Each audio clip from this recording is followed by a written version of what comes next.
사랑하는 은혜와 진리 장로교회 교우 여러분, 어젯밤도 평안하셨습니까? 오늘도 우리와 다른 방법으로 일하시는 하나님을 기대하고 신뢰함으로 우리에게 주어진 하루를 최선을 다해 살아가는 저와 여러분이 되시기를 주님의 이름으로 축원합니다. 오늘 새벽에 만나 본문은 출애굽기 2장 11절에서 25절입니다. 출애굽기 2장 11절에서 25절을 제가 읽어드리겠습니다.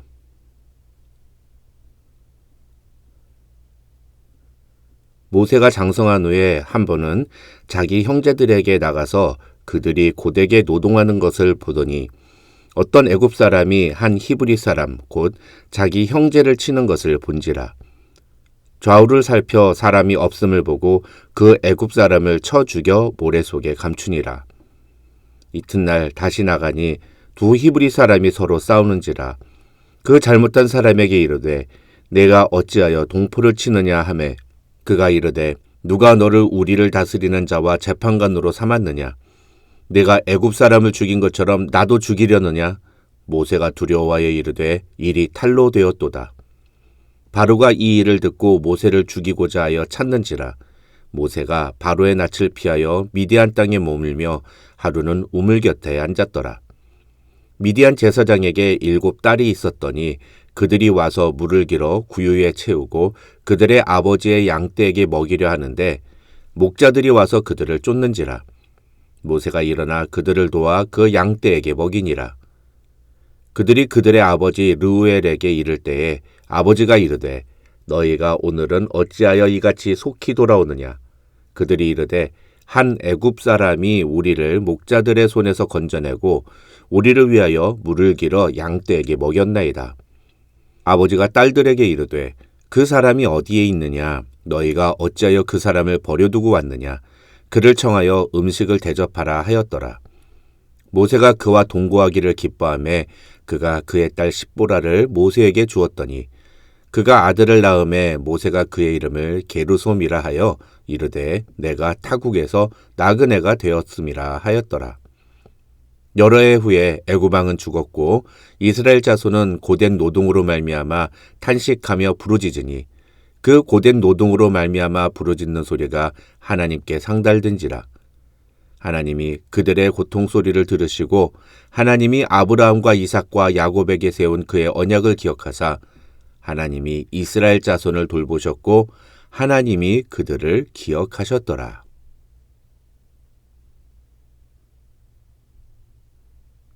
어제 우리는 인간의 방법과 다르게 일하시는 하나님의 모습을 살펴보았습니다. 사실 오늘 본문도 주제면에서는 어제와 똑같은 본문이라고 할 수 있습니다. 결론부터 말씀을 드리면 오늘 본문의 핵심 내용은 인간이 아무리 의지를 가지고 무언가를 하려고 해도 그것은 실패할 수 있지만 하나님이 작정하신 뜻과 계획은 반드시 이루어진다는 것이며 하나님은 그것을 위해 하나님의 때를 기다리신다는 것입니다. 그런데 어제 저는 하나님의 방법이 우리와 다르다고 해서 우리가 아무것도 하지 않아도 된다는 말은 아니라고 말씀을 드렸습니다. 그래서 모세의 부모가 모세를 갈대 상자에 담아 나일 강물에 흘려보내는 장면은 사실 우리가 현실에서 반드시 잊지 말아야 할 매우 중요한 장면이라고 할 수 있습니다. 이 장면은 결코 하나님을 믿고 아이를 나일 강물에 흘려보내라거나 아이를 숨기려고 하지 말고 당당하게 드러내라는 식의 메시지를 우리에게 강조하는 것이 아닙니다. 또 하나님만 믿으면 모든 것이 다 잘 풀린다는 식의 헛된 기대를 우리에게 이야기하지도 않습니다. 모세의 갈대 상자는 인간의 힘으로는 더 이상 아무것도 할 수 없는 바로 그 순간 오직 하나님만이 해답임을 고백하며 하나님을 의지하는 인간의 연약함을 보여주는 장면입니다. 그런 의미에서 갈대 상자는 기적의 상징이 아니라 불확실하고 위험한 선택이라고 할 수 있습니다. 갈대 상자는 최선의 선택이 아닌 최후의 불가피한 선택입니다. 중요한 것은 그렇게 모세의 부모가 인간의 노력과 최선의 의지를 다 내려놓았을 때 그때 비로소 하나님이 일하시기 시작하셨다는 것입니다. 그래서 우리는 갈대 상자를 우리가 선택할 수 있는 또 다른 대안처럼 여겨서는 안 됩니다. 갈대 상자는 인간의 방법으로는 더 이상 할 수 있는 것이 없음을 인정하는, 다시 말해서 인간의 나약함과 무능력함을 인정하는 고백의 도구인 것입니다. 오늘 본문에서도 이런 장면이 반복적으로 등장합니다. 먼저 10절을 보면 모세는 애굽왕 바로의 딸의 아들이 되어 궁궐에서 자라게 됩니다. 그런데 11절을 보면 그런 모세에 대하여 모세가 장성한 후에 한 번은 자기 형제들에게 나가서 그들이 고되게 노동하는 것을 보았다고 성경은 말합니다. 다시 말해서 모세는 비록 바로의 딸의 아들이 되어서 궁궐에서 자랐지만 그는 자신이 애굽인이 아니라 히브리 사람이라는 정체성을 가지고 있었다는 것을 이 본문은 보여주고 있는 것입니다. 이렇게 말할 수 있는 이유는 본문이 히브리 사람이라는 표현 대신에 자기 형제들이라는 표현을 사용하고 있기 때문입니다. 많은 분들이 아시다시피 이것은 모세의 유모 자격으로 모세를 키웠던 모세의 친엄마 덕이라고 볼 수 있습니다. 그러나 어떤 학자들은 모세라는 이름 자체가 물에서 건져낸 자라는 의미를 갖고 있다는 점에서 애굽 사람들도 모세가 히브리인이라는 사실을 이미 알고 있었을 것이라고 추정하기도 합니다. 그러면서 모세는 자라면서 히브리인도 아니고 애굽인도 아닌 상태로 자랐을 것이라고, 그래서 이런 정체성의 갈등이 어느 순간 한쪽을 선택해야만 한다는 인식을 갖게 했을 것이라고 설명합니다. 한인 이민 사회를 연구한 한 자료에 의하면 우리 미국에서 태어나 자란 이민 2세 혹은 3세 아이들도 자랄 때는 자신을 미국인이라고 생각하지만 결혼한 후에 그리고 40세가 넘어가면서부터는 자신을 코리안이라고 인식하는 경우가 더 많아진다고 합니다. 모세도 아마 그런 순간을 경험했던 것 같습니다. 그래서 모세는 애굽 사람에게 핍박받는 히브리 사람을 보고 자기 형제인 히브리 사람을 치던 그 애굽 사람을 쳐 죽여서 모래 속에 감춥니다. 모세가 이런 행동을 한 것은 전적으로 히브리 사람이라는 자신의 정체성에서 나온 행동이었습니다. 그런데 13절과 14절을 보면 자신의 그런 비밀스러운 행동을 공개한 것은 아이러니하게도 형제인 히브리 사람이었습니다. 그리고 15절을 보면 바로가 이 일을 듣고 모세를 죽이고자 하여 찾았다고 성경은 말합니다. 모세는 자기 동포인 히브리 사람을 위해 애굽 사람을 쳐 죽였지만 그 히브리 사람은 오히려 모세를 죽음의 위기로 몰아넣었던 것입니다. 그래서 모세는 바로의 낯을 피하여 미디안 땅으로 도망을 갑니다. 하루아침에 바로의 딸의 아들에서 도망자의 신세로 전락하게 된 것입니다. 모세는 자기 방법으로 히브리 사람들을 도와주려고 했습니다. 그러다가 자기 힘으로는 아무것도 할 수 없는 절망스러운 현실에 부딪혔습니다. 이것은 수십 년 전 자기 부모가 자신을 숨기기 위해 노력하다가 맞부닥칠 수밖에 없었던 상황과 똑같은 것이었습니다. 그때 모세의 부모는 모세를 갈대 상자에 담아 나일 강물에 흘려보냈고 모세는 자신의 모든 기득권과 신분을 내려놓고 자신의 몸을 미디안 광야에 던져버립니다. 16절부터 22절에는 그런 모세를 보호하시는 하나님의 역사심이 기록되어 있습니다. 갈대 상자에 담겨 나일 강물에 떠다니던 모세를 건져낸 것이 바로 바로의 딸이었다면 미디안 광야 우물 곁에서 몸을 피해 쉬고 있던 모세를 건져낸 것은 바로 미디안 제사장의 딸이었습니다. 중요한 것은 19절을 보면 성경은 여기에서도 건져내고 라는 단어를 사용하고 있다는 것입니다. 사실 이 단어는 10절에 나오는 모세의 이름에도 그대로 사용됩니다. 그런데 이 10절에 나오는 건져내고 라는 단어와 19절에 나오는 건져내다 라는 단어는 히브리어로 다른 단어입니다. 의미만 똑같은 다른 단어라는 것입니다.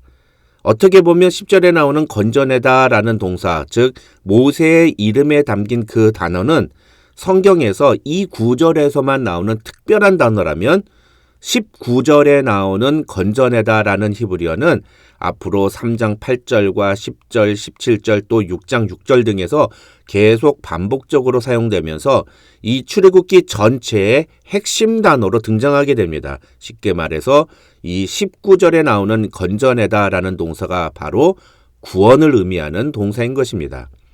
그런데 19절을 보면 그 여인들은 자기 아버지에게 한 애굽 사람이 우리를 목자들의 손에서 구원하고 우리를 위하여 물을 길어 양떼에게 먹였나이다 라고 말합니다. 그들의 눈에 보기에는 모세가 히브리 사람이 아닌 애굽 사람으로 보였다는 것에 우리는 주목해야 합니다. 학자들은 이것을 모세의 구원은 불완전한 구원임을 보여주는 것이라고 해석합니다. 다시 말해서 11절로 15절에서 그는 자기 형제를 구원하기 위해 노력하지만 오히려 자기 형제로부터 배신을 당하고 도망자의 신세가 됩니다. 그런데 16절로 22절에서 그는 또 미디안 제사장의 딸들을 구원하지만 미디안 제사장의 딸들은 히브리인인 모세를 애굽 사람으로 오해한다는 것입니다. 이렇게 오늘 본문은 자기의 힘과 노력으로 누군가를 구원하려고 노력했던 모세의 모습을 보여주면서 그 노력이 제대로 된 결과를 맺지 못하는 상황을 계속 보여주고 있는 것입니다. 그 다음 23절로 25절에서 성경은 다시 애굽으로 시선을 옮깁니다. 모세가 그렇게 미디안 광야에서 미디안 제사장 집안의 사위가 된 지 몇 년 후에 모세를 잡아 죽이려던 애굽 왕이 죽게 됩니다. 그러나 그럼에도 불구하고 이스라엘 자손의 고통과 눈물은 그치지 않습니다. 현실은 하나도 달라진 것이 없었던 겁니다. 그런 상황에서 성경은 이스라엘 자손이 고된 노동으로 말미암아 탄식하며 부르짖으니 그 고된 노동으로 말미암아 부르짖는 소리가 하나님께 상달된지라고 말합니다. 그리고 24절과 25절에서 각각 4개의 동사를 사용하여 그 하나님이 이스라엘의 진정한 구원자로 일하실 것임을 제시합니다.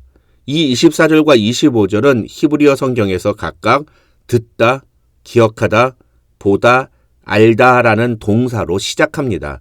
이 동사들은 주어가 하나님인데 중요한 것은 이러한 하나님의 행동은 이스라엘 자손의 탄식에서 시작된 것이 아니라는 겁니다. 아니, 방금 23절에서 분명히 이스라엘 자손이 고된 노동으로 말미암아 탄식하며 부르짖으니 그 고된 노동으로 말미암아 부르짖는 소리가 하나님께 상달된지라고 되어 있지 않았습니까? 그러나 결론만 간단하게 말씀을 드리면 이 23절에 나오는 부르짖었다 하는 동사는 기도를 의미하는 동사가 아니라 그냥 고통 때문에 분노하고 절규했다는 뜻입니다. 그렇다면 하나님께 상달되었다는 표현은 무슨 의미일까요? 이것은 기도가 응답되었다는 뜻이 아닙니다. 이 표현의 진짜 의미는 더 이상 하나님이 묵과할 수 없을 정도의 상태가 되었다는 뜻입니다. 그래서 24절에서 출애굽기의 저자는 이러한 이스라엘 자손의 모습을 본 하나님이 보여준 첫 번째 반응으로 하나님이 그들의 고통 소리를 들으셨다고 기록하고 있는 것입니다. 다시 말해서 그들의 기도 소리를 들으신 것이 아니라 그들의 고통 소리를 들으신 것입니다. 중요한 것은 인간의 구원은 인간의 어떠한 결단이나 노력에 의해서 시작되는 것이 아닌 철저한 하나님의 결정과 의지에 의해서 시작되는 것이라는 겁니다. 오늘도 우리를 구원하시는 하나님의 은혜를 찬양합니다. 우리의 힘과 노력으로는 아무것도 할 수 없음을 인정할 때 하나님은 비로소 우리를 향한 그 구원의 은혜를 베푸시기 시작하십니다. 오늘도 그런 하나님을 믿음으로 고백하고 의지함으로 하나님의 구원하심을 경험하며 살아가는 저와 여러분이 되시기를 주님의 이름으로 축원합니다.